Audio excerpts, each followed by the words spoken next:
Pasé 3 días esperando que mi hijo viniera por mí. Nunca llegó. Pero lo que él no sabía es que pasé 40 años cosiendo, y una mujer que sabe hacer nudos en hilo fino también sabe muy bien cómo deshacer un nudo cuando es necesario. Escribe en los comentarios desde qué país estás viendo este video. Mi nombre es Alicia. Tengo 74 años y vivo en Querétaro, en el Bajío, en la misma casa de 2 pisos donde crié a mi hijo único, Ricardo, desde que era lo suficientemente pequeño para caber en la canasta de mimbre que usaba como cuna improvisada. Aquella casa fue levantada con el dinero que gané metro a metro, centímetro a centímetro, sentada en mi máquina de coser Singer que rechinó por más de 4 décadas sin detenerse jamás. Coso desde los 12 años. Aprendí mirando las manos de mi abuela, doña Nazaria, una mujer menudita del interior de Oaxaca que transformaba cualquier retazo en algo con dignidad. Ella decía que coser no es solo juntar tela, es juntar pedazos de vida. Yo me lo tomé en serio. Cosí vestidos de novia, ropones de bautizo, uniformes de escuela, pantalones de trabajo, de todo.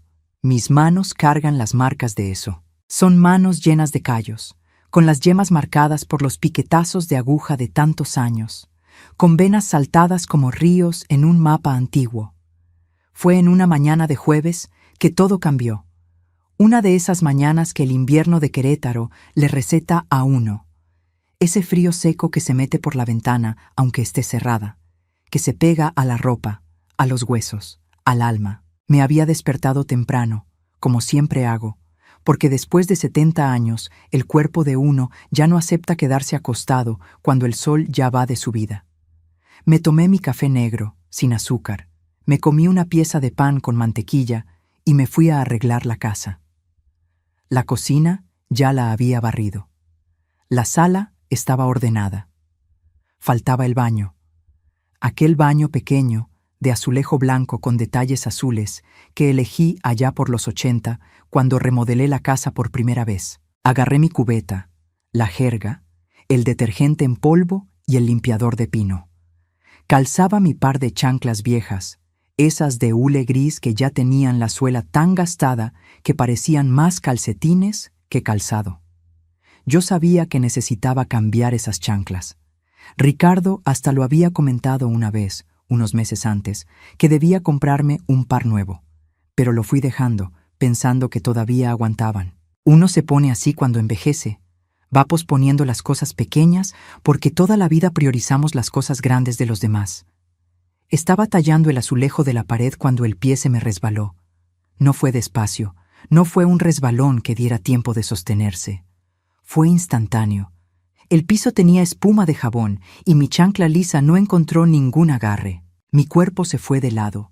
La cadera pegó en el borde de la tina con un crujido seco y doloroso que escuché antes incluso de sentirlo, y enseguida el piso frío de cerámica recibió mi peso con una brutalidad que me sacó el aire de los pulmones de un solo golpe. Me quedé ahí, de lado, con la cara pegada al azulejo helado, tratando de entender qué había pasado. El dolor no vino inmediatamente. Vino el silencio primero, ese silencio de susto que el cuerpo impone antes de mandar la señal completa. Después vino el dolor. Un dolor que subió por mi pierna izquierda como una descarga eléctrica, repartiéndose por la cadera, por la cintura, irradiando hacia arriba y hacia abajo al mismo tiempo. Intenté levantarme. Imposible. Cualquier movimiento que hacía en esa dirección hacía que el dolor se duplicara en intensidad. Intenté arrastrarme para apoyarme en la tina. Tampoco pude. El brazo izquierdo me dolía de una forma distinta, un dolor más sordo, y no sabía si me había pegado ahí también o si era el puro golpe del susto. El piso estaba frío de una manera que uno solo siente cuando está acostado en él. Un frío que no respeta el camisón, que atraviesa la tela y se va directo a la piel, a los músculos, a los huesos que ya no tienen la grasita protectora de la juventud. Miré a mi alrededor. El baño era pequeño. La ventana de arriba estaba entreabierta, dejando entrar un hilo de viento que ayudaba todavía menos. Mi celular estaba en el buró de mi recámara. Tenía la costumbre de dejarlo allá de noche y en la mañana cuando iba a limpiar la casa, porque no quería que se me fuera a descomponer el aparato. En ese momento, pagué muy caro ese hábito tan cuidadoso. Me quedé mirando el techo del baño, esas gotitas de humedad que se formaban ahí en la esquina cerca de la ventana, que todavía no había mandado arreglar. Pensé en las cosas que uno piensa cuando está sola en el piso, completamente impotente. Pensé en mi abuela Nazaria. Pensé en las costuras que había dejado encima de la mesa para terminar. Pensé en Ricardo. Ricardo, mi hijo. El hombre de 42 años que crié sola desde que su padre se fue cuando el niño tenía apenas 4 años. El hombre al que vestí, calcé, alimenté, le pagué la carrera de administración, lo ayudé a montar su negocio, la distribuidora de materiales de construcción que tenía su nombre en la fachada y buena parte de mi sudor en el capital inicial. Fui arrastrando el cuerpo centímetro por centímetro, ignorando el dolor como si fuera un vecino latoso al que podía elegir no escuchar. Me tomó unos 20 minutos, que parecieron horas, para lograr salir del baño y llegar hasta el buró. Cada arrastrón era una agonía. Cada pausa para respirar era un momento para reconocer lo desamparado de la situación. Cuando finalmente toqué la pantalla fría del celular, mi mano temblaba tanto que fallé el patrón de desbloqueo 2 veces. Al tercer intento, lo logré. Me fui directo al nombre de Ricardo. Me puse el celular al oído y esperé. Sonó 4 veces. Buzón de voz. Le mandé un mensaje de texto. Hijo, me caí. Estoy en el piso. Necesito ayuda. Esperé. Nada. Marqué de nuevo. Buzón otra vez. Le mandé un audio, con la voz saliendo ronca y entrecortada por el dolor, explicando lo que había pasado, pidiéndole que me regresara la llamada o mandara a alguien. Puse el celular en el piso a mi lado y esperé. El sol fue cambiando de posición allá afuera.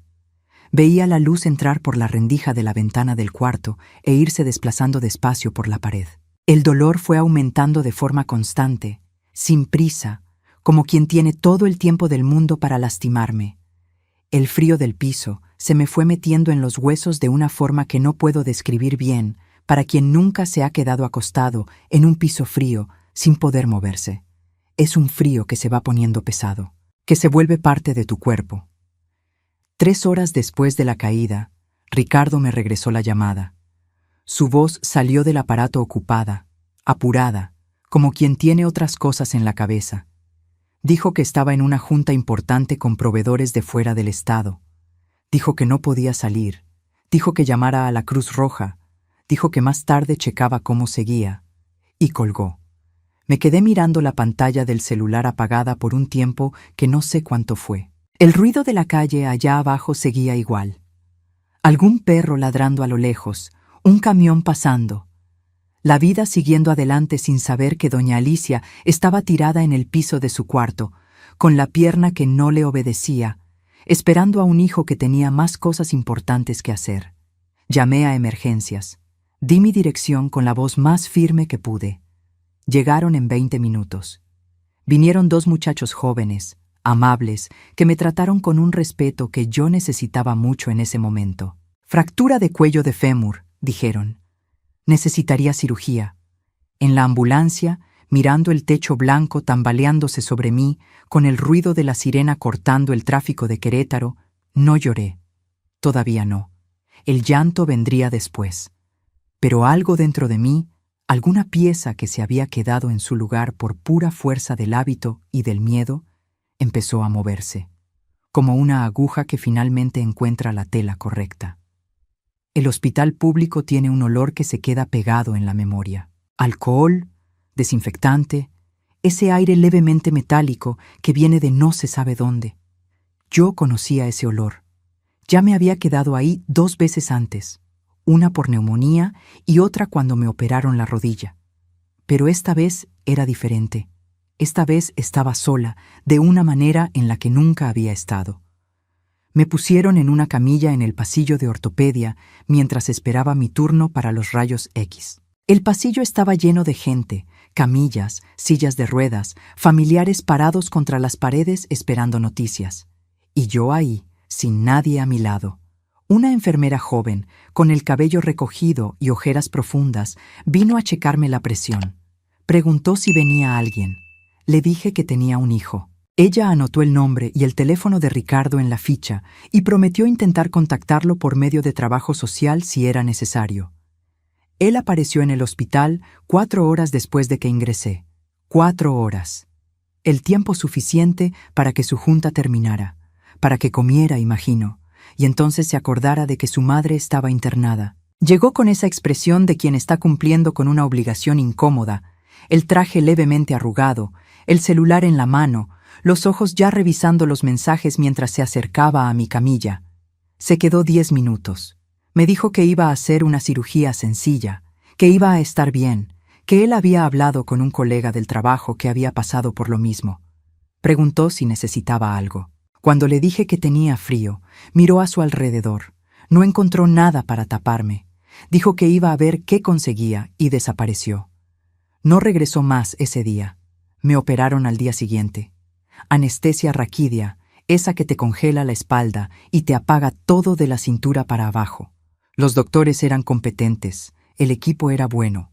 Cuando desperté, ya era tarde por la noche.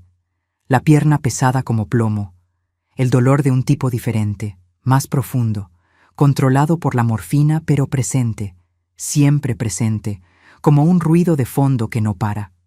Ricardo me había mandado un mensaje de texto diciendo que me pusiera bien, que me llamaría al día siguiente. Al día siguiente no llamó. Llamó al tercer día, rápido, preguntó cómo iba todo.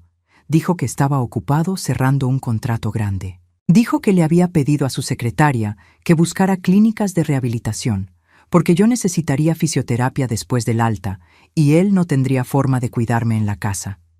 Clínica de rehabilitación. Me quedé con esas palabras dándome vueltas en la cabeza durante horas.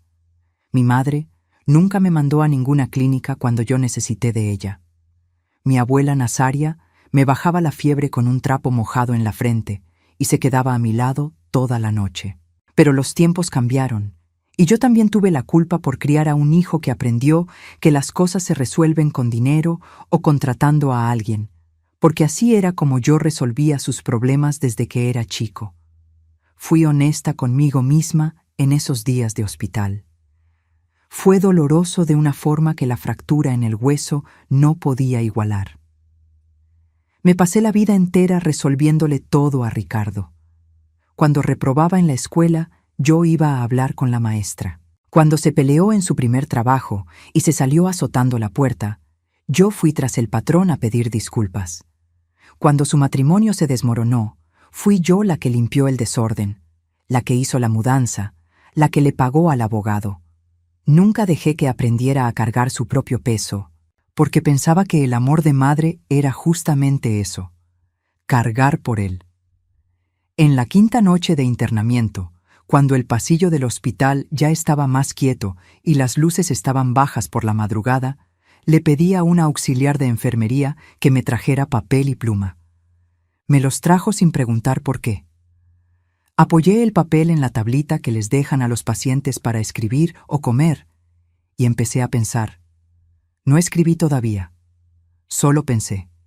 Pensé en mi casa. En la casa de 2 pisos que compré cuando Ricardo tenía 7 años, con el dinero de la costura y de un crédito que me tomó 12 años pagar. Pensé en las remodelaciones que hice a lo largo del tiempo, siempre reinvirtiendo lo que ganaba. Pensé en los 3 departamentos que había logrado comprar a lo largo de 40 años de trabajo, pequeños, en la misma colonia, que rentaba a parejas jóvenes y familias trabajadoras. Esas rentas eran mi pensión complementaria, porque lo que me daba el seguro social solito no pagaba ni la mitad de los gastos. Pensé en lo que había hecho con esos bienes. Hace 2 años, cuando tuve un problema de presión que me asustó de verdad, había llamado a Ricardo para una plática seria. Él había venido con una sonrisa amable y un hablar dulce sobre ayudarme a administrar, sobre ahorrarme el trabajo de lidiar con el banco, con los inquilinos, con las cuentas. Cedí.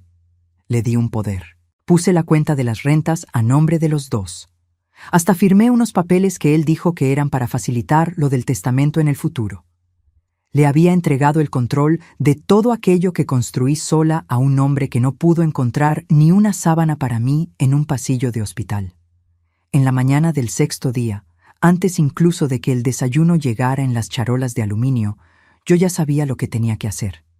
La claridad era extraña, limpia, como cuando estás cosiendo a oscuras y alguien prende la luz de repente y ves la aguja con una precisión perfecta. Necesitaba a alguien de confianza, alguien que entendiera de leyes, de papeles, de cómo deshacer los nudos que yo misma había amarrado. Y fue ahí que me acordé de la licenciada Fernanda. Fernanda era hija de mi vecina de cuando vivía en el barrio viejo, antes de cambiarme a la casa nueva. Una niña callada, de lentes grandes, que iba a la escuela con el uniforme deslavado porque su mamá, doña Irene, que era lavandera, apenas tenía dinero para comprarle uno nuevo. Yo solía plancharle el uniforme a Fernanda junto con mis costuras, sin cobrarle. A veces le arreglaba el cierre de su mochila. A veces le mandaba un plato de comida por la ventana cuando sabía que doña Irene se había quedado sin gas. Fernanda entró a la Facultad de Derecho. Se graduó con honores. Hoy tenía su propio despacho allá por el centro de Querétaro. Cada vez que me la encontraba, me abrazaba con esa fuerza de la gente que no olvida de dónde viene y me decía que si necesitaba cualquier cosa, nada más le dijera. Busqué su número en el celular con los dedos todavía lentos por las medicinas. Lo encontré. Le piqué a llamar. Contestó al segundo timbrazo.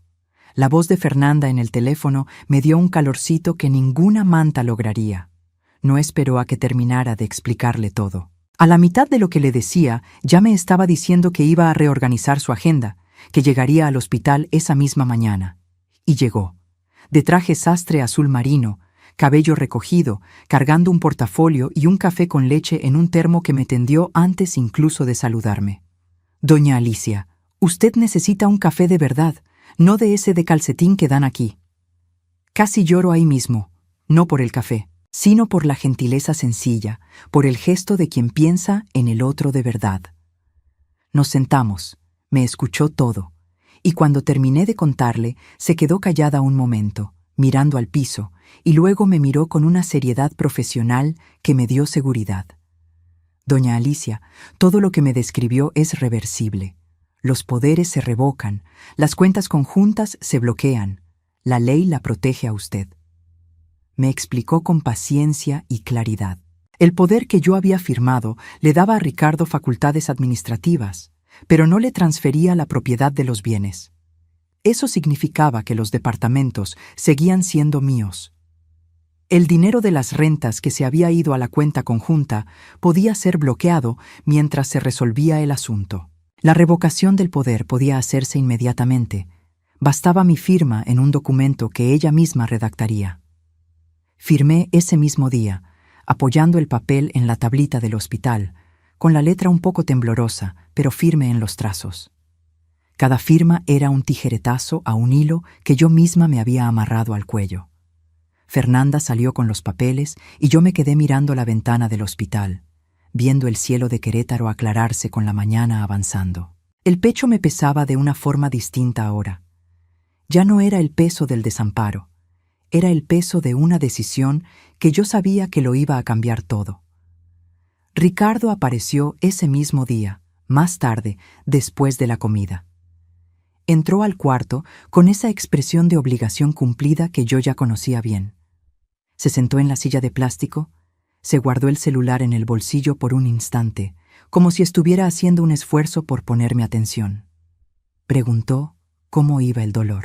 Dijo que había hablado con un primo suyo, fisioterapeuta, que podría darme las sesiones en la casa por un precio razonable. Lo observé. 42 años, hombros anchos que había heredado de su padre, esa línea de la quijada que era idéntica a la de él también.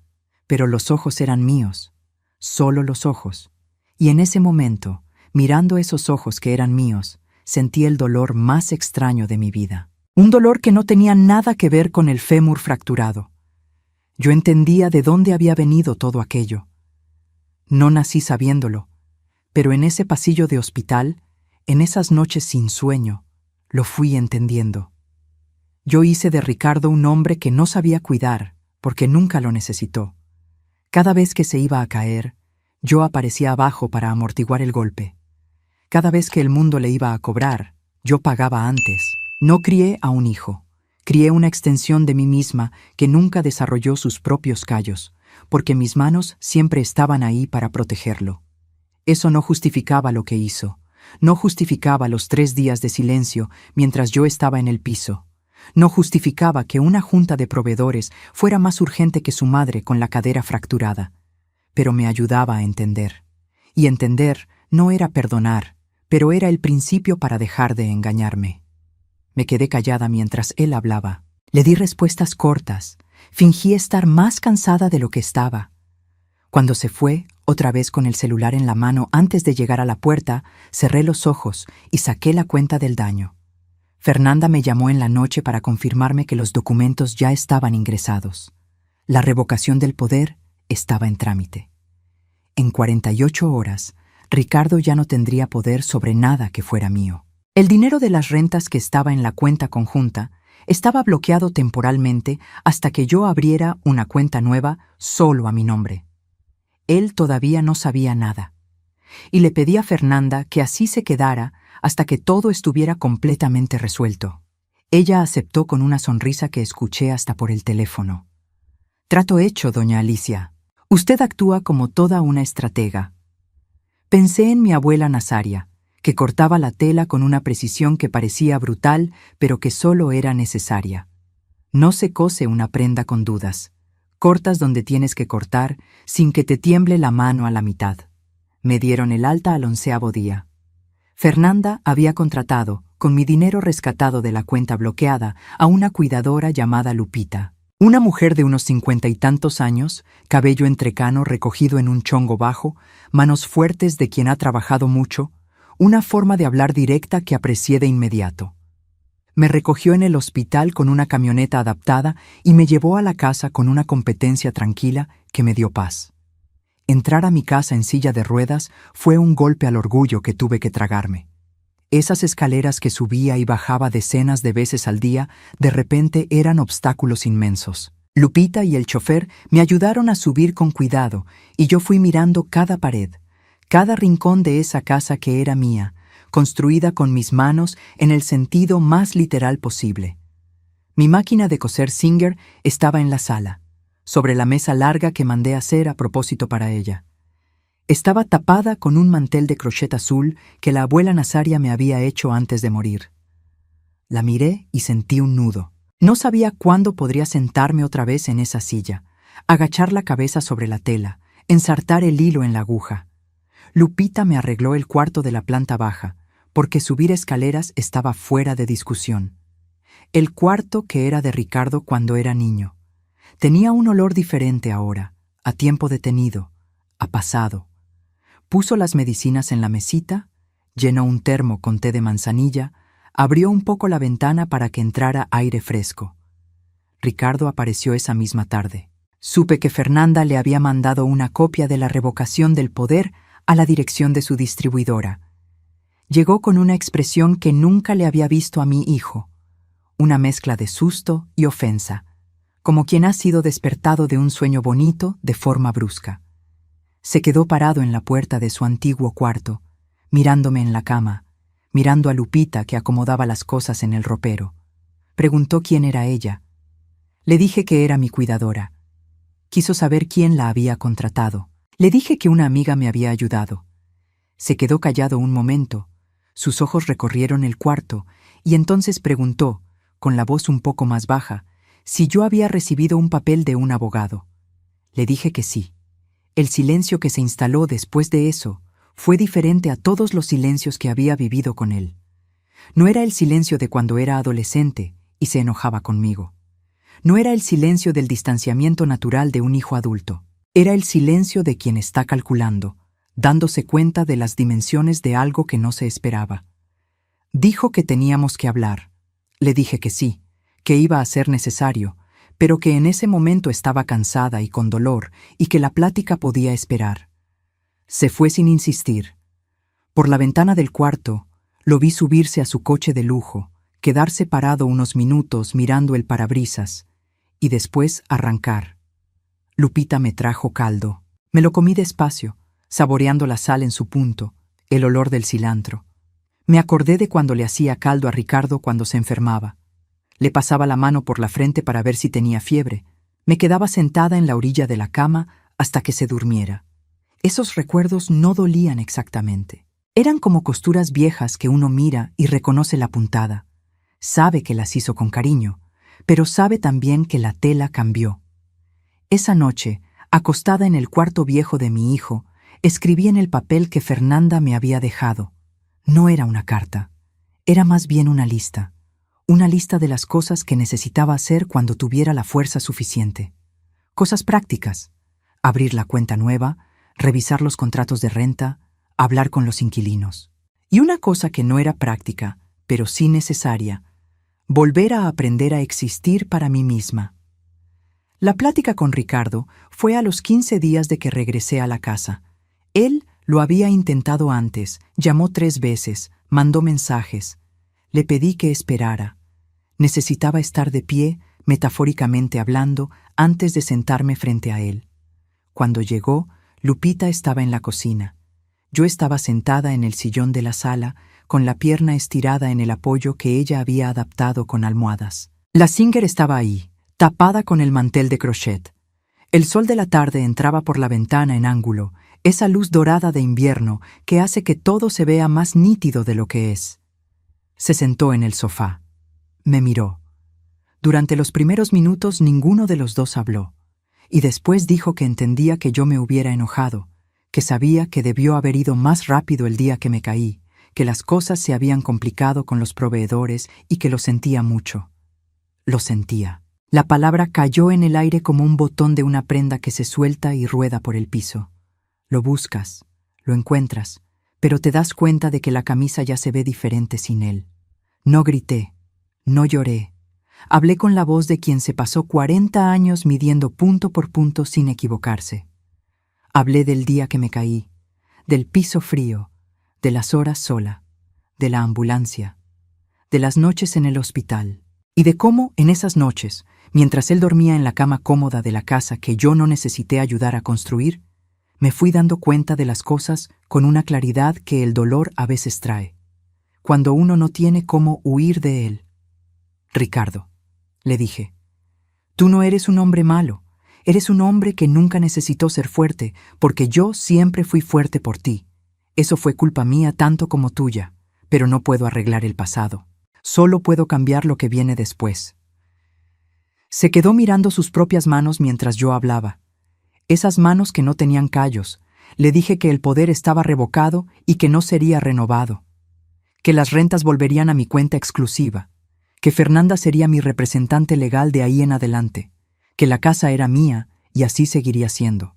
Que él era bienvenido en esa casa como hijo, pero no como administrador. Intentó argumentar. Dijo que era para facilitar las cosas, que me estaba haciendo mayor, que él solo quería ayudar. Y entendí que tal vez parte de eso era verdad. Pero también entendí que la ayuda que ofrecía siempre tenía un costo escondido, una conveniencia para él, una transferencia silenciosa de control que yo había aceptado con los ojos cerrados. «Me puedes ayudar, Ricardo», le dije. «Puedes venir, llamar, traer fruta, llevarme al médico cuando lo necesite. Pero lo que es mío sigue siendo mío. No porque desconfíe de ti, sino porque aprendí demasiado tarde que cuando uno entrega el control de su propia vida, entrega junto con él un pedazo de su dignidad». Se fue más callado de lo que llegó. No azotó la puerta. Esa quietud me pareció más honesta que cualquier cosa que pudiera haber dicho. Los meses que siguieron fueron de una reconstrucción que comparé muchas veces con desbaratar una prenda y volverla a coser. Agarras la pieza que quedó mal, quitas los puntos uno por uno con mucho cuidado para no romper la tela, y entonces empiezas de nuevo desde lo que todavía sirve. La fisioterapia fue dura. 2 meses en silla de ruedas, luego la andadera, luego el bastón. Cada logro chiquitito parecía enorme. La primera vez que logré ir del cuarto a la cocina con la andadera sin pararme a la mitad, Lupita aplaudió con ese estilo suyo, grandote y genuino, y yo me reí con una alegría que no sabía que todavía existía dentro de mí. Los inquilinos de los departamentos, una pareja joven con un bebé de meses en el departamento de en medio y una señora jubilada en el más pequeño, fueron personalmente a hablar conmigo en cuanto supieron que estaba en la casa. Trajeron regalos sencillos, una caja de galletas, un frasco de cajeta casera. Se quedaron sentados en la sala, platicando. Doña Conchita, la jubilada, dijo que cuando supo que la cuenta había cambiado, se preocupó de que algo anduviera mal. Le expliqué que solo fue una reorganización. Me apretó la mano con fuerza. Fernanda venía una vez por semana. A veces ni hablábamos de temas legales. Tomábamos café. Me contaba de los casos del despacho sin decir nombres. Yo le contaba de las cosas de la colonia. Era una amistad que se había quedado dormida por muchos años y estaba despertando despacio, con la naturalidad de quien retoma una plática que fue interrumpida. Ricardo llamaba los jueves. No sé si eligió ese día a propósito o si fue casualidad, pero el primer jueves, cuando el teléfono sonó y vi su nombre en la pantalla, el corazón hizo esa cosa que hace el corazón de madre, ese apretón mezclado con una ternura que no se quita por más que uno quiera. Contesté. Platicamos de cosas normales, del clima, de una serie que estaba viendo, de mi fisioterapia. No fue una plática de cuentas pendientes. Fue una plática de dos personas tratando de aprender una nueva geometría para su relación. Más distante en algunos puntos, más honesta en otros, menos dependiente de ilusiones. Uno de esos jueves vino en persona. Trajo una macetita de albahaca en una vasija de barro, sabiendo que yo tenía la costumbre de tener hierbas en la ventana de la cocina. Fue el regalo más atinado que me ha dado en años, porque mostraba que había puesto atención en algo pequeño, personal, mío. Planté la albahaca en el lugar donde estaba la maceta vacía que se me había roto meses antes. La Singer volvió a funcionar 2 meses después de mi alta. Fue Lupita la que lo sugirió. Dijo que yo me quedaba mirando esa máquina tapada con el mantel de crochet, con una cara que ella reconocía, la cara de quien está lejos de algo que le hace falta. Me reí y le dije que era muy observadora para ser cuidadora. Ella me respondió que no era cuidadora, que era compañera, y eso me llegó de una forma que me dejó pensando por días. La primera vez que me senté otra vez en la silla de la Singer, con la pierna todavía algo tiesa, apoyada en un banquito que Lupita adaptó con creatividad, fue una ceremonia privada. Enhebré la aguja. Pasé la tela por debajo del prensatelas. Bajé la palanca. Y dejé que la máquina cantara ese ruido rítmico que es, para mí, el sonido más parecido a la paz que conozco. Cosí un delantal. Sencillo, de lino color crema, sin ningún fin específico. Lo cosí porque necesitaba coser, porque las manos necesitaban recordar quiénes eran. Fui al despacho de Fernanda 3 meses después de salir del hospital. Fui en taxi, con mi vestido de flores que guardaba para ocasiones importantes, usando el bastón de madera oscura que Lupita había escogido para mí en una tienda ortopédica, ese bastón con mango curvo y punta de goma que parecía más un accesorio que una necesidad. Me senté en la silla de piel de su oficina, miré por la ventana grande hacia el centro de Querétaro allá abajo, y dije que quería organizar las cosas antes de que el mundo las organizara por mí. Fernanda abrió su libreta y esperó.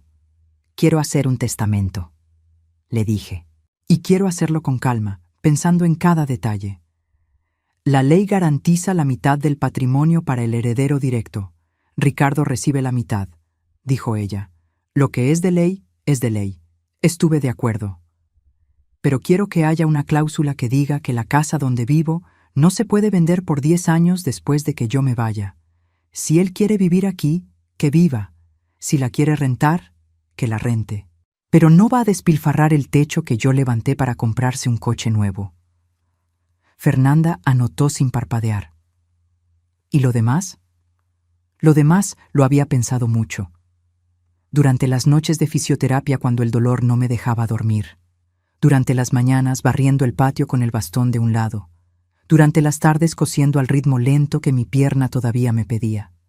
El departamento más grande, ese que rentaba la pareja con el bebé, quería que fuera para Lupita. Una mujer que cuida a gente enferma con ese cuidado genuino merece tener un techo garantizado.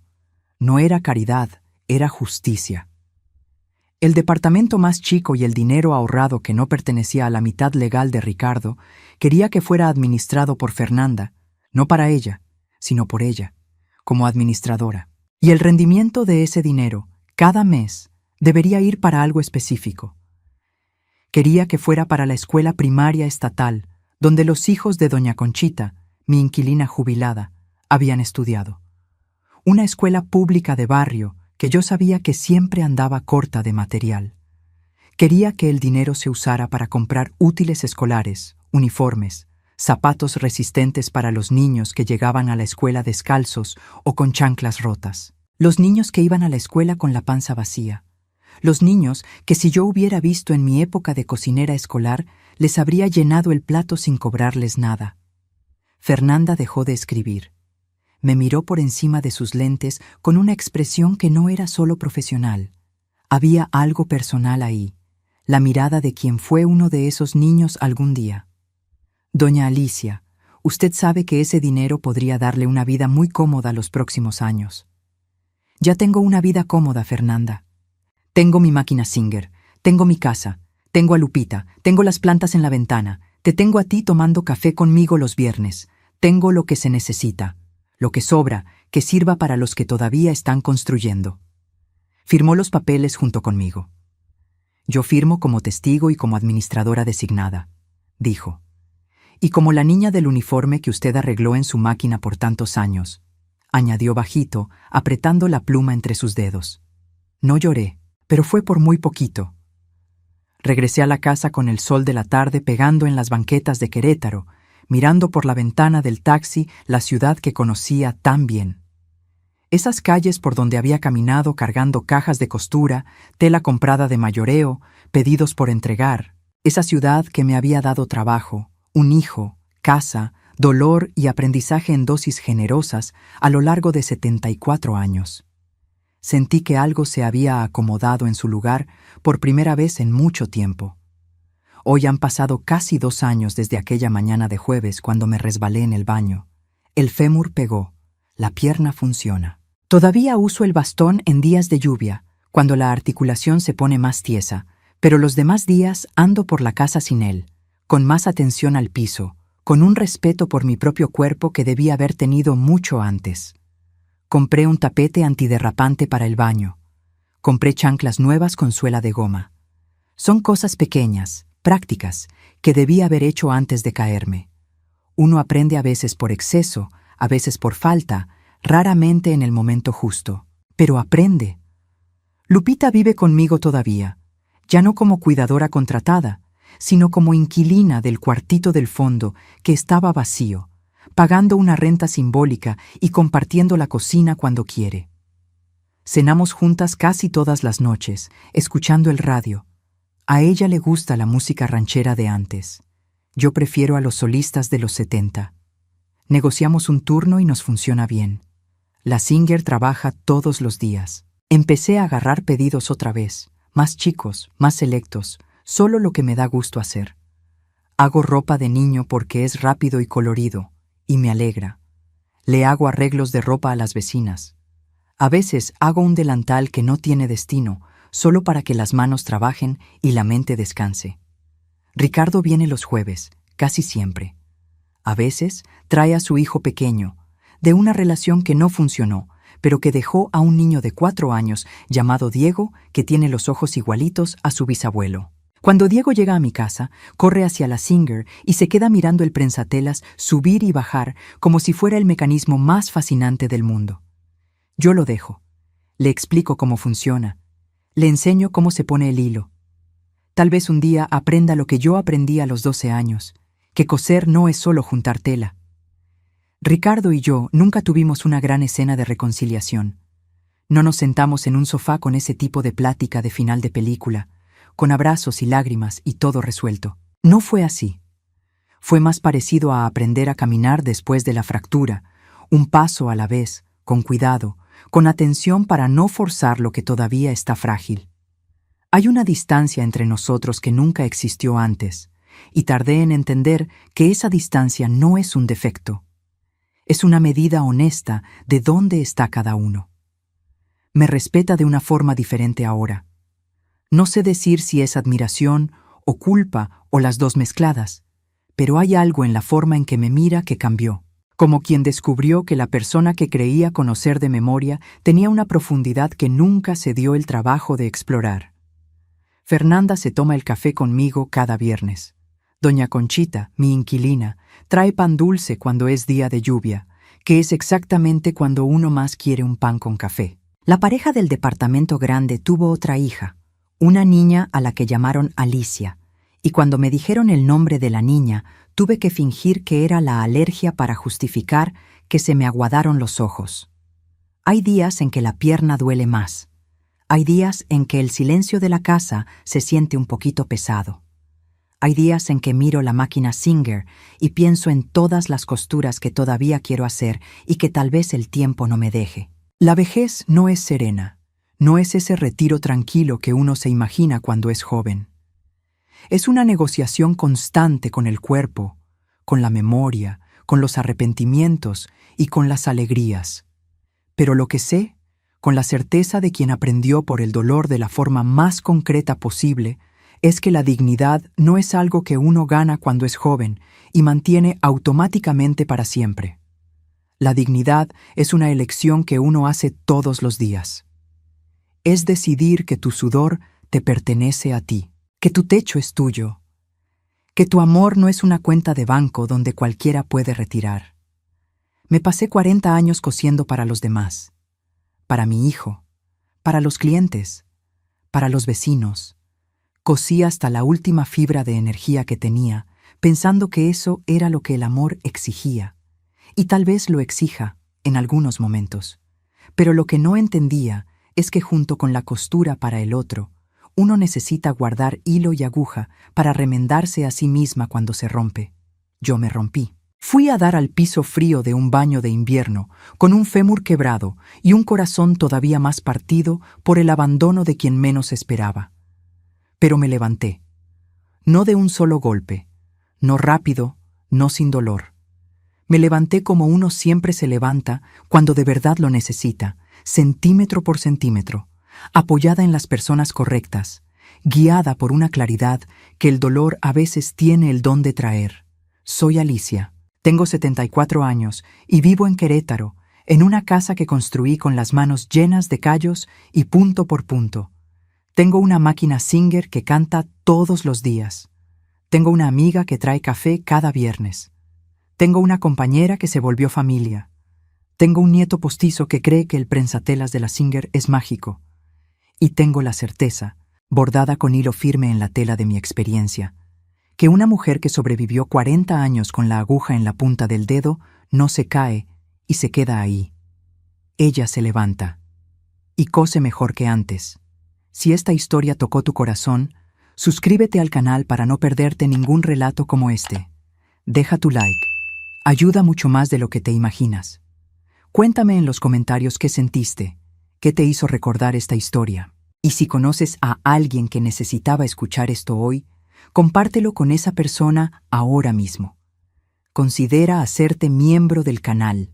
Tu contribución nos permite seguir trayendo historias reales, historias que importan, historias de personas comunes con una valentía extraordinaria. Doña Alicia les da las gracias, y yo les doy las gracias con ella.